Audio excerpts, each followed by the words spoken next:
राजे, आज तुमची जयंती आहे. महाराष्ट्र तुमच्या नावाने गाजतोय. तुम्ही खूप खुश असाल ना? बाळ, तुला खरं वाटतंय आज मी खुश असेल? नावाच्या घोषणा मोठ्या आहेत, पण कर्म मात्र लहान होत चाललंय. का राजे, काय चुकतंय आमचं? बाळ, मी स्वराज्य घडवलं, पण मला नव्हतं वाटलं माझं महाराष्ट्र एवढे बिघडेल. आज आमच्या महाराष्ट्राचा तरुण व्यसनात हरवतोय. शक्ती आहे पण दिशाच नाही.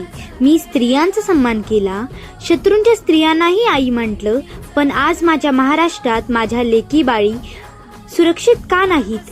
जीवन हे युद्ध आहे, पण आत्मविश्वासाने लढायचं असतं, जीवन सोडायचं नसतं. बाळ, का मी यासाठी स्वराज्य घडवलं? राजे, मग आम्ही काय करू? बाळ, माझी जयंती फक्त डीजे वर साजरी करू नका. स्वतःला बदला, व्यसन सोडा, स्त्रियांचा सन्मान करा, न्यायासाठी उभे राहा. माझं महाराष्ट्र तलवारीने नाही तर चारित्र्याने महान व्हायला हवं.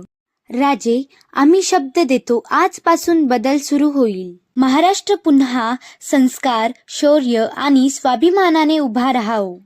मित्रांनो, राजे निराश नाहीत, ते वाट पाहत आहेत तुमच्या बदलाची. महाराष्ट्र बदलायचा असेल तर सुरुवात स्वतःपासून करा. व्यसन सोडा, स्त्रियांचा सन्मान करा, स्वतःला मजबूत बनवा. राजे आजही आपल्याकडे पाहत आहे. प्रश्न फक्त एकच आहे, आपण त्यांच्या महाराष्ट्राचे खरे मावळे आहेत का? जो बदल घडवायला तयार आहे तो आता कमेंटमध्ये लिहा, मी बदलणार. जर तुम्हाला वाटतंय हेच आजचं सत्य आहे तर या व्हिडिओला लाईक करा, शेअर करा आणि या स्वराज्याच्या विचारांसाठी चॅनलला सबस्क्राईब करा.